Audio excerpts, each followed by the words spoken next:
We have a disturbing video, and this video is quite disturbing because this is exactly what black people literally talk about every single now and then.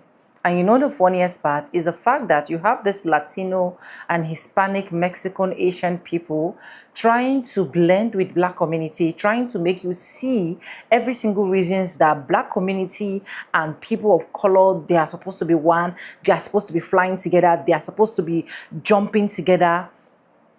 But at the end of the day, in real sense, they don't like black people. They don't like black Americans, to be specific. In fact, they will choose a white person over and over again to give them a specific position or opportunity than giving a black American person. The only time they would love to give a black American person opportunity is when the so-called want black Americans to come out and protest, when they want black Americans to stand out with them in solidarity, when they want black Americans to show up for them as savior and then just rapture them out of what is actually draining them. If not, let it make sense to me that you decided to put it out there that there is a job vacancy and a black woman literally applied. She never knew that camera was on her face. This Latino woman said it's pop and plain. The moment she looked at it, oh, she's black. We can hire her, she's black. What's up with you and black people? Anyways, welcome back to the channel. My name is Sonia. Subscribe, like, comment, and share. And credits belong to the original creators of every single clips and stitches we have in our today's episode. I want to say a very big thank you to every single one of you, liking, commenting, sharing, dropping super thanks, and also joining my membership. I do not take you guys for granted. You guys are absolutely the best. With that being said, let's dive right into this video. Let me roll out the clip. I'll be back with commentaries. Yeah, make sure my friend gets the interview. Yes. Y'all heard Yo, her? I'm sending this to her all my life. Is she black? You say, is she black? I'm sending this shit to her. Hold on, we bro. go. Yo, and I'm texting her right now, too. Have you seen the video? What video? You're recording, right? Yeah. Have you seen the video? You're like, she's black? Is she black?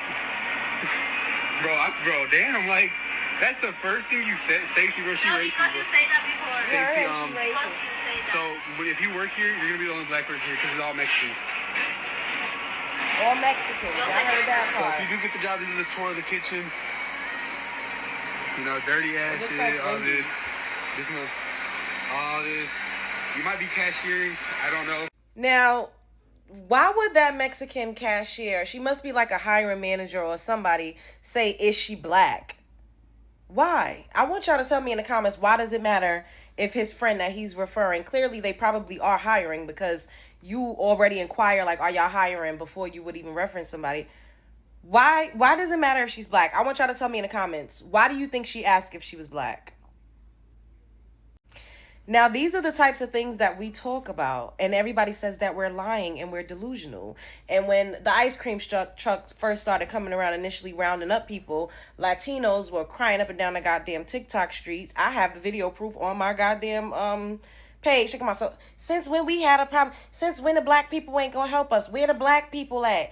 Where the niggas at? Where the black people at? What about the black and brown coalition?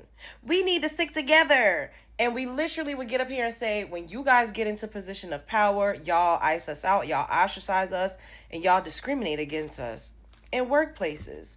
Now, this is probably Wendy's. They look pretty young, but at the end of the day, I don't care if it was a swap meet. A job is a job. And for her to immediately resort to, is she black? It is because you heard what he said. Oh, it's you gonna be the only black person here because there's a whole bunch of Mexicans, which means they get into positions of power and they weed out and push out black people to make space for their own. Now, before they started coming here en masse, we were predominantly in spaces, teenagers, as young kids. I worked at McDonald's when I was 16 years old. My cousins, my aunts, they worked at Wendy's when we were 16 years old. We was working at fast food. That was us, black Americans. And I'm coming from Brooklyn, so there was some Caribbeans, maybe an African or two sprinkled in there. But when we got into positions of power to hire, we also hired Latinos.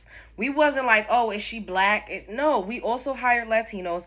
I remember I've had to train Latinas in certain jobs that I had. It was never like, oh, are they black? Are they white? Are they Latino? Like, no. But when it comes to them, when they get into positions of power, because we've helped to usher them in, as much as they would like to say, oh, we don't do nothing, it's the white man, it's the white man that, a lot of them come into our neighborhoods, predominantly our neighborhoods, and especially lower level jobs like that. When we were young, they worked right beside us. Even higher end jobs, they worked right beside us. We were the ones training a lot of them and hiring them once we got into positions of power, because we saw everybody under the guise of a person of color.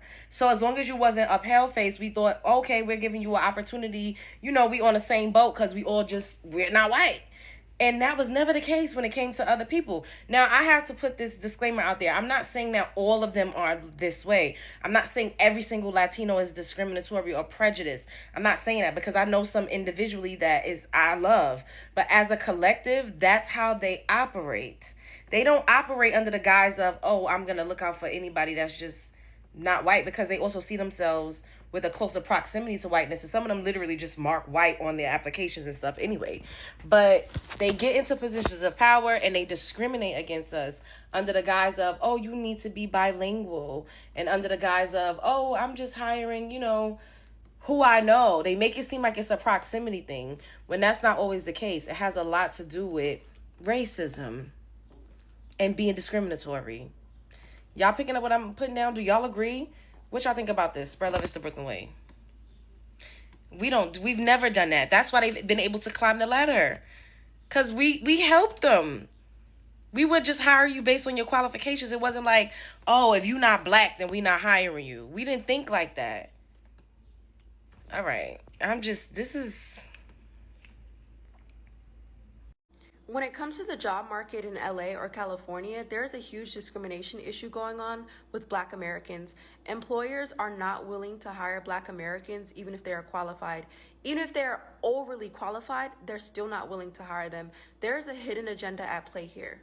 We've seen an increase of employers only wanting to hire people from the Hispanic community, and there's nothing wrong with that because people have to work and provide for their family, but they're not doing it for the right reasons. They're doing it with the intention to control, because when it comes to fighting for injustices or speaking up about certain things, they feel like the Hispanic community is not going to speak up because they're normally quiet. Yeah, and then you have Hispanics they don't want to hire black people. Let's just be real about that. There's over 170 class action lawsuits in California from Los Angeles to San Francisco, with over 30% of the offenders against black people are Hispanics, just simply because they won't hire them. Now, this is them working at somebody else's establishment, practicing these discrimination practices, and then this is them with their own companies just refusing to hire black people. You could just walk around Southern California, Los Angeles specifically, who's working the front office of these businesses. Go get a doctor appointment. Who's going to be in the front? Who's going to be the medical assistant? And it's not like Black Americans don't have these certificates or licenses. It's just simply that they won't hire them, right? And we could talk about the state jobs, the county jobs, the city jobs. It's just, you're just closed out of the market, period. And last time I checked, isn't a white supremacist mayor of Los Angeles, isn't that a white supremacist? Oh, it's Karen Bass. Oh, she identifies as a black lady. And you know what? She's never going to address this issue because she don't want to mess with her Latino Hispanic fan base, who she really advocate for. You know, this right here, this was a comment that was left on a post I made on Threads about the White House Correspondents Center. This is the comment that was left, and I want to address it in two separate tracks. First track is this: David, I would highly suggest, before you decide to be a disgusting racist on the internet, that you learn digital literacy. Because apparently, because you're old, you don't understand the fact that meta is connected. And I was very quickly, in about 15 minutes, David, I was able to find your legal first, middle, and last name. I was able to find your LinkedIn. I was able to find your Facebook. I was able to find out where you work, your work bio, not only your 9 to 5, but your wedding DJ side business, right? I was able to find your boss's name, your boss's email, different ways to contact them. I would suggest if you're going to be racist, do it from a burner account. So that's the first thing I wanted to address. Second thing that I want to say is that Black women are being harmed and attacked because of the small but very vocal minority of Black men who make it their entire personalities to belittle, degrade, humiliate, and just be just completely disgusting towards Black women. And it actually, it is so dangerous because this does not happen in a vacuum. This is not a bot. This is an old racist white man who sees the way that Black men talk about Black women online and felt very comfortable coming into me on a political post and saying something like this. And like I said, I truly think that this is a minority of Black men, but they're barking real loud. And other men are hearing it. And what they're hearing is that you are a useful tool to hurt me. They're not looking at you as brothers in the patriarchy. They're not looking at you as equals. They are looking at you as a way to hurt me. And that actually should shake you to the core. Been unemployed since May of 2025. I'm 53 years old. As you can see, I am Black, African American. I call myself brown because I ain't Black. Black is not this color. But anyway, I put in over 100 and something applications or more. I have over 10 years of customer service. Everything from Blue Cross Blue Shield, Whole Foods, mail order pharmacy, Chrysler, Stellantis. I've been a case manager. Yet, I put in these applications and I received these denial letters. And I'm not choosy. I do everything from, I put in Goodwill. A lot of people get them. I Target. Just all kinds of places. But yet, I keep receiving denial letters. My resume is well done. Cover letter is included. You can't tell me that these employers are not discriminating against color and age. Wake up, people. I think some of the people, once you hit a certain age, it is hard to get a job. But I think a lot of these jobs was created by the federal government. I don't think as many jobs out here as people are saying. And when President Trump came in and he cut these federal jobs, that hurt a lot of people. I don't think the private sector had as many jobs. So, and now of your age, yes, you probably been aged out. Ageism is a real thing in corporate America. Black folks, while we are sitting online worried about Megan and Clay and what they doing and whatever they had going on, we have bigger fish to fry. But this is how come we stay in last place. Let's talk about the Black unemployment rate. Have y'all been keeping up with that the way we've been keeping up with Megan and Clay? I know it may not sound interesting, but this is what's impacting the Black community right now. See, when DEI was in place, it forced HR and other companies to look at Black talent that they normally would have overlooked, like they're doing right now if y'all been keeping up with the Black unemployment rate. Since those structures, y'all, have been removed, I want y'all to take a hard look at the Black unemployment rate. Right now, it's sitting higher than the national average. Black workers, y'all, are being targeted and being hit the hardest in the job market. April, this month, Black unemployment rate is sitting at 7.1%. It's higher than the national average, which is 4.3%. White folks, they sitting at 3%. So if you're Black and if you're applying for jobs and suddenly you're not getting a call back, but you see recruiters are hitting your profile on LinkedIn, or maybe they don't see your profile picture on LinkedIn and they tell you, let's have a video call, and you don't get the job and you know you qualified, y'all already know what time it is. This is why I've been talking about DEI on videos and telling y'all hiring structure matters. Because when there's no accountability, y'all, merit starts looking like a whole lot of preference. And a lot of y'all keep repeating these silly internet talking points, talking about DEI only help white women. And when I ask y'all to prove it or tell me how, crickets. But the numbers are showing who's getting hit the hardest, and that's the Black community. Black men and Black women. The average unemployment rate for Black women is sitting at 6.7%. And for Black men, it's at 7.1%, y'all. And while they attacking Black folks in the workforce, voting rights are being attacked right now too. See, the Supreme Court recently, with the Louisiana voting rights decision, what that did, it weakened protections, y'all, under Section 2 of the Voting Rights Act, which historically protected Black voters from maps that dilute their voting power. In good old regular talk, what that mean? If 2,000 Black folks vote, only about 600 of those votes are gonna count. See why, y'all, this ain't random and by accident? See, when they start removing protections, y'all, in hiring, when they first started that mess talking about removing DEI, y'all should have knew what time it was. Now, since they done weakened the protections in voting, have they got y'all attention yet? People died in our community in order for you to be able to vote. Even if you don't utilize that vote, say you don't vote for nobody, people died for that to happen. People fought for Black folks to even be considered in rooms that we were locked out of in corporate spaces. So y'all stop laughing at DEI and talking about DEI is just mainly for white folks when it is affecting an entire Black community. We sound silly. Stop repeating silly talking points, because the rollback is not hurting everybody equally. It ain't hurting them white women equally. It's hurting Black folks. Do y'all see the plot now? The plot has always been against the Black community.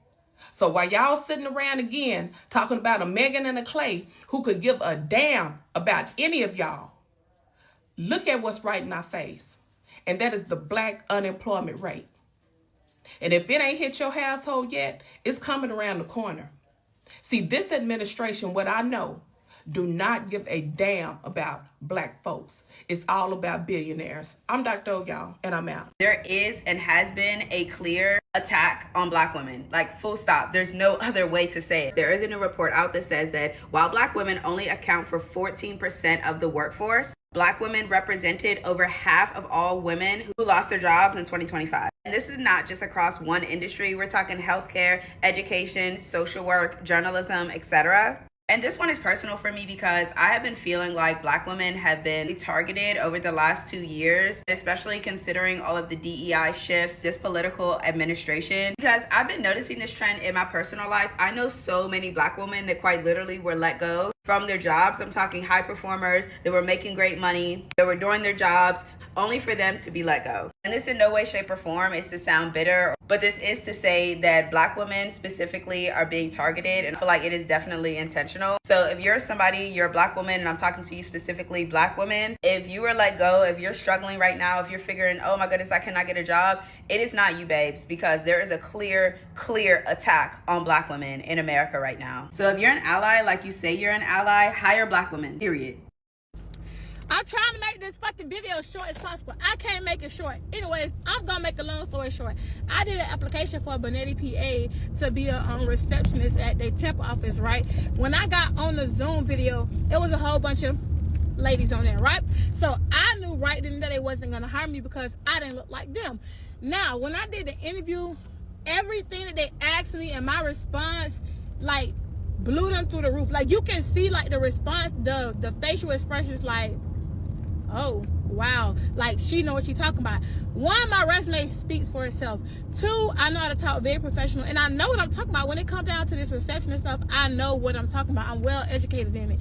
So I knew for a fact that the reason why they wasn't going to hire me is because I didn't look like them. Like, it's just what it is. Like, people say, you know, racism not around. This, that. Yes, it is. They will not hire you if you don't look like them. If you don't look like them, they don't want you to be the face of their company. And as a receptionist at Bonetti, PA, I would be sitting at their front office, and I would be the first face that they client C. So no, if I don't like them, they're not gonna hire me. The interview was great. I know it was great. It was through the roof. So I'm telling y'all now, like if y'all looking for a job and y'all run across Benetti PA on Indeed, don't apply if you're not their color, because if you're not, they're not going to hire you. That's just the moral of the story. It is what it is. Racism is still around, and they just missed out on a great candidate. It is what it is. But yeah, I found it so funny because I told my sister this weekend, I was like, man, I had an interview with Benetti PA, and when I got on the Zoom, it was a room full of people, and I just knew they weren't gonna hire no girl that looked like me. So did y'all hear about Google settling that lawsuit with their Latino employees who said that they were discriminating against them by hiring and promoting Anglo and Asian staff over them? Did y'all hear about the terms of their settlement? The reason why they settled for that amount? They settled for that amount as long as they did not include any black employees with the settlement, in the settlement. I kid you not. And that's one of the another, it's like every day there's a reason, every day there's a purpose of why I literally can't stop doing what I'm doing in regards to trying to get us to collaborate and work together as a community. Because if we don't have each other, we ain't got nobody. And if I went through what I went through, and I'm telling you, it's only the grace of God that I was able to get an education. It's only the grace of God that I was able to get out of domestic violence. It was only the grace of God that I wasn't on crack. Like I had my EMDR therapist sat across from me and asked me, why are you not on crack? It's only by the grace of God that I was able to raise my children. By the grace of God. So can you imagine the things this next generation is going to have to overcome, the things that they're going to have to endure, especially if we are not doing our due diligence and taking on the baton that our ancestors passed to us after they did what they did. We've adopted America's individualism, spirit, and mindset to the point where our community is hurting. Because at the end of the day, it shows with this individualism, spirit, and mindset that we don't even have each other. And our people, our children, our children's children, they need us today. They need us today. The mothers who did not have the covering that I had, they need us today. The children who did not have the covering that I had, they need us today. And the same ones who did not have or were not able to get through and overcome what it is that you've experienced in life, they need us today. If they're going to have a fighting chance in this country, they need us today.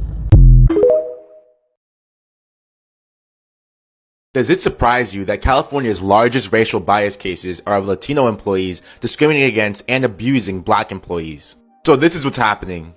The LA Times reports that black employees were being called the N-word, having bananas waved at them, and subject to other intolerable work conditions at the hands of their Latino supervisors and peers. One black man even experienced night terrors and was diagnosed with PTSD after the racism he experienced. But it also went beyond insults. Latino supervisors would needlessly fire black employees and or pass them up for roles for less experienced Latino employees. And recently, similar incidents occurred at a UCLA hospital, a Century Valley vegetable farm, and a San Diego college. According to the article, one LA attorney said that 20 years ago, the feeling was that minorities could not be discriminated against each other. But in answer to my original question, the article also points out that anti-black prejudice in Latino-dominated workplaces comes as no surprise to scholars of race relations due to a shared legacy of slavery and racial prejudice in the US and Latin America. But what are your thoughts? Comment, share, and follow for more. Anyways, welcome back, guys, and thank you so much for watching. And the truth is, you guys have literally seen what is happening in the job market, especially when you're a black person. And this is not 1, 2, 3 person coming to air out, coming to speak out, but coming from different mouths of black Americans, especially how they feel, how they are being treated if eventually they get the job, and how everything usually go down. And specifically, I keep saying this, even if white people should be discriminating against black Americans not to get a certain job, should Latinos, should common Latinos, should common Hispanics and Asians, should common Mexican do that? That's where I'm not getting the irony of everything. Should they do that? The same people you people are calling out for solidarity, unity, east, west, north, and south. The same people that are saying, oh, black people, we need to come together. We need to hug each other. We need to love each other. We need to forget about the past. Going along the way, moving on to Jesus. Let's keep counting our blessings. Oh, black people, we aim your respect. We aim you guys to come out in solidarity with us. These same people are the same people that are having problems with Black American every single now and then. Remember just last week, we brought out a particular video where this racist Latino cops was saying a lot of racial slurs on Black people to the point that she lost her job. She came out, cry, apologize, blah, blah, blah. Do you know that our fellow Latinos were even angry? Some of our fellow Latinos, I'm not going to say all of them, some of them are even angry that why would you even come out and apologize? That these are who Black people are. That Black people, Black Americans to be specific, do not like them. They have shown them every single aspect that they literally hate them. So they shouldn't even come out to cry. She shouldn't have come out to say, oh, I'm sorry.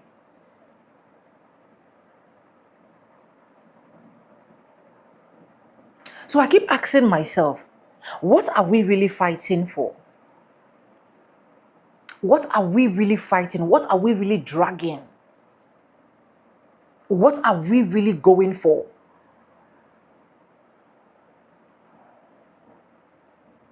And apart from that, I still keep asking, what has Black people done to you guys?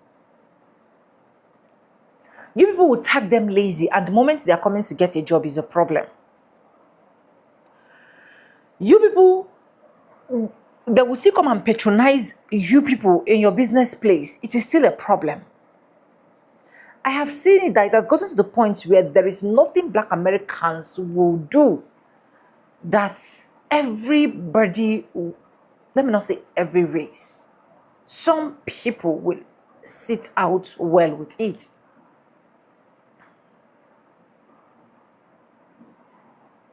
For people that built their country, for people that put in the work, for people that put in every single thing for America to be where America is today, for you to be able to even migrate to America, become a citizen of America, you still have the audacity. You still have the nerves. You still have the girls, the effrontery to treat them anyhow you want to treat them, all in the name of you don't care. It's sad. And that is why Black Americans keep going high and you still remain where you are. It is obvious. It is obvious that even after every single thing that people are doing, trying to make sure you deny Black Americans a lot of things, Black Americans are still wasting strong. They are still going higher, while you guys still remain where you are.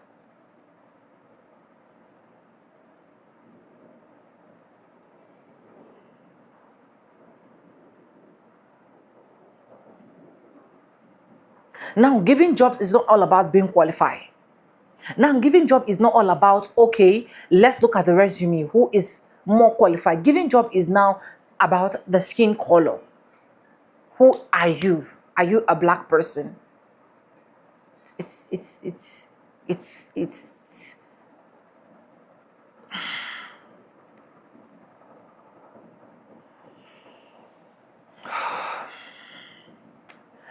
Let me know what you think about this video, guys. Credits belong to the original creators of every single clips and stitches we have in at this episode. I want to say a very big thank you to every single one of you liking, commenting, sharing, dropping super thanks, and also joining my membership. I do not take you guys for granted. You guys are absolutely the best. And subscribe, like, comment, and share. With that being said, with no further ado, I do like I always say in my videos, I'm going to be Simba, and I'll see you guys in my next one. For now, bye guys. I love you guys. Mwah.